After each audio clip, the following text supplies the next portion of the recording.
sat down. We all said this was going to cost $70 million. It was going to be a three-way partnership. Now it's $300 million. You guys want to guess who's picking up the entire overrun of $230 million? The taxpayers of Connecticut, of course they are. Now, if I were governor, I would have sat down Orsted, and I would have sat down with Eversource, and I would have said, listen, guys, we've got a problem here. And the state of Connecticut is not going to take 100% of this problem. So you need somebody who's going to be tough.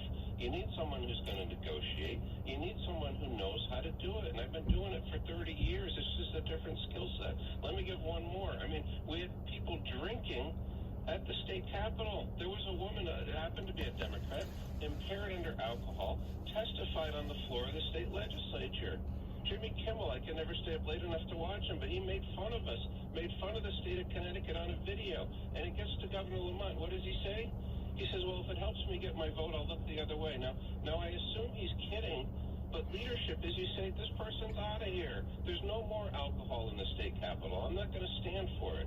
So I hate to get agitated, but what the state of Connecticut is dying for right now is leadership, someone who's going to make tough decisions, someone who's done it before. And that's why I'm convinced, forget this poll. I'm convinced we're going to win this election. I really am, Chess.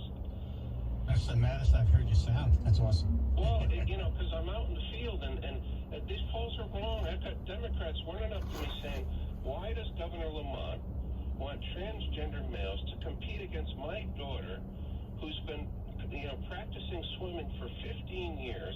She's about to go to the Nationals, and she gets bumped out of it. And, this is not anti-transgender athletes. They should have a forum to compete in as well. But why in the world are we having boys compete against girls in high school sports? It's not safe for the girls. What about field hockey or ice hockey? It's not safe, and it's not fair. So I can't wait to be in. I can't wait to have you guys over to the governor's mansion for dinner. We're going to turn this state around. We're absolutely going to do it. So forget this poll. Okay, it's forgotten. Okay. You just scared me into forgetting it. It's forgotten. No, good for you. It's just not fair. What was that? We were on vacation. Yeah. What was that Bob Stefanowski's on? What was that Parents' Bill of Rights thing? So Parents' Bill of Rights, I mean, Governor Lamont calls it extreme. This is not extreme stuff. This is, not allowing, this is about putting power back with the parents to raise their kids how they see fit, and having schools go back to teaching reading, writing, and arithmetic. And a lot of the Democrats across the country, they're advocating that you teach sex education to kindergartners. These kids can't even tie their shoes yet. They can't understand and talk about these kind of topics like gender ID. So it's about having topics like that be talked about at the kitchen table. You as a parent should be able to decide when, how, and where you want to talk to your kids about these topics, and giving parents back the right to raise their kids. Some parent was telling me that her kid was going into school, and then they were talking about the different clubs you can join. Okay. And one of the clubs was Transformers. Oh. Yeah. And it's not about the movie. Right, yeah, no. It's not about the toy. Yeah. I got it. Well, why don't you leave that to us? Yeah. Well, and you need kids to be tolerant. You need to be aware. I do want to say, I know I don't know anything, all right? So leave me alone. I know less, but, don't drag me into this fight. It's just my opinion. Yeah. And I'm entitled to it. Exactly. Yeah. And then I'm sure you saw the assistant principal in Costco, Greenwich, come out and say he doesn't hire teachers that are Roman Catholic because he doesn't like their values. He doesn't hire teachers that are over 30 because he can't change their mind. He likes to hire Democrats because he likes their values. Teachers shouldn't be making these decisions.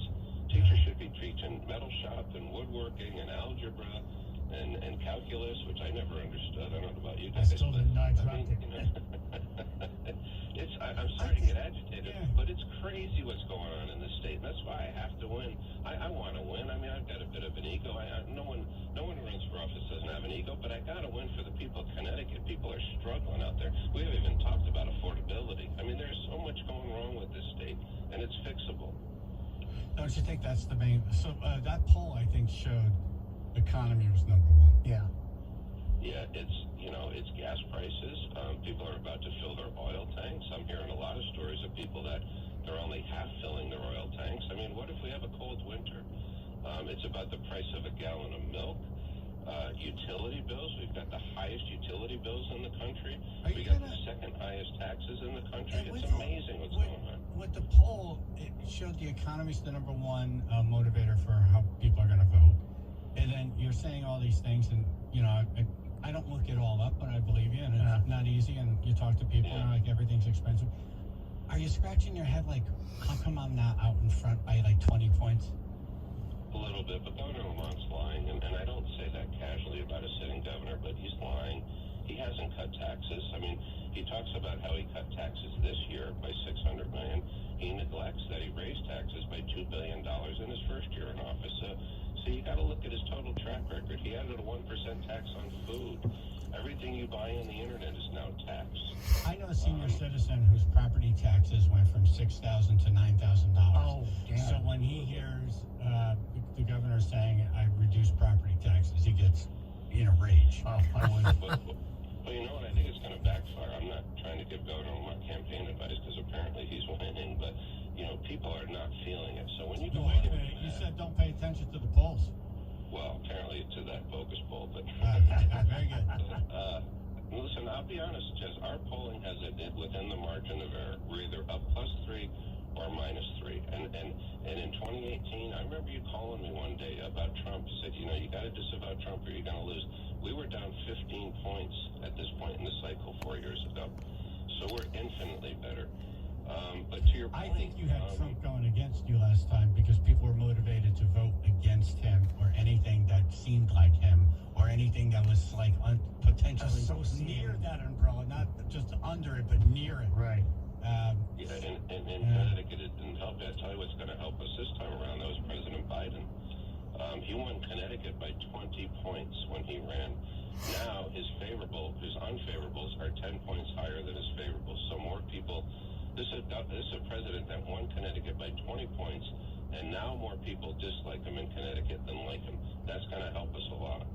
It's funny though. I think as we get closer, the numbers tighten, but the undecided seem to go with the person who's already in office because they're afraid to make a change. With the economy the way it is, that might not be the case this time around. Anyway, I just want to say for the record, you know, we would invite Governor Lamont on. You should.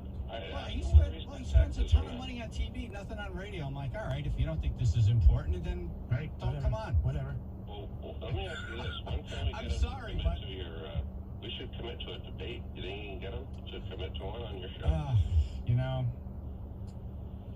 we did that. Remember the last time? It was the day before. Right. It was the Monday before Election Day. And we've done that for like the last, I don't know, 3 or 4 gubernatorial cycles. I got the rock 'em, sock 'em, or let's. Yeah. I'm in. You tell him I'm in. If he ever calls you again, tell him I'm in. Whatever. Any day, any time, any place, I'm in. Nice. I saw something on Instagram where you were talking about growing up. You didn't grow up rich. You grew up in a small place. I grew up at Dixwell Avenue, Nice. Pond Street. And this will sound like a sob story, but we moved from New Haven to North Haven. Hold on. And Let me get some music. He wants proper background, ambiance. oh yeah, get some sappy music here. He knows. All right, you ready? All right, go ahead. Yeah. It was 1962, a cold winter morning in New Haven, Connecticut, St. Raphael's Hospital. Bob Stephanowski was brought into the world. His parents decided to move to North Haven.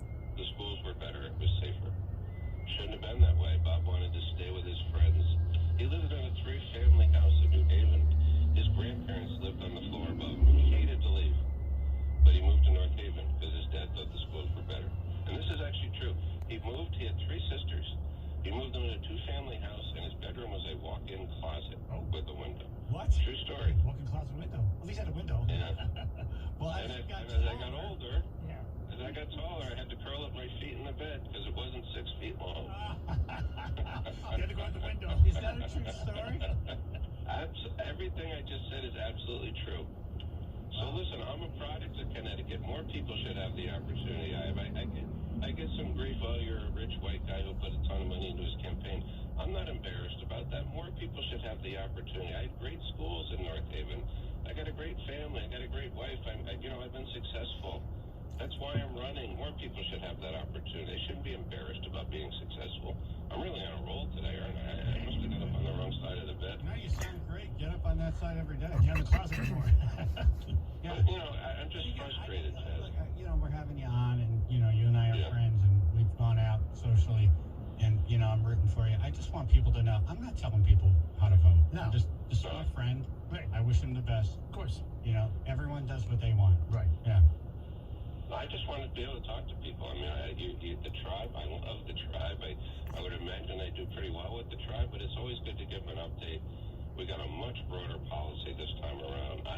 I think you got to ask your question, the Ronald Reagan question, or do you think you're better off than you were 4 years ago?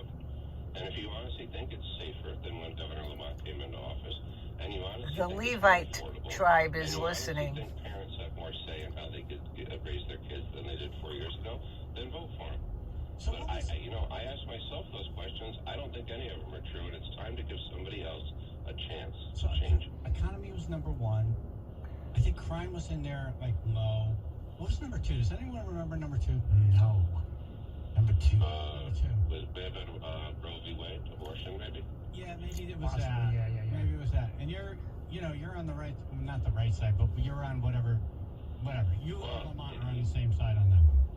It's another area he's lying about. Listen, I came out, and I said, well, as you know, well, you may not, Roe v. Wade is codified in Connecticut state law. Lady Ranger here.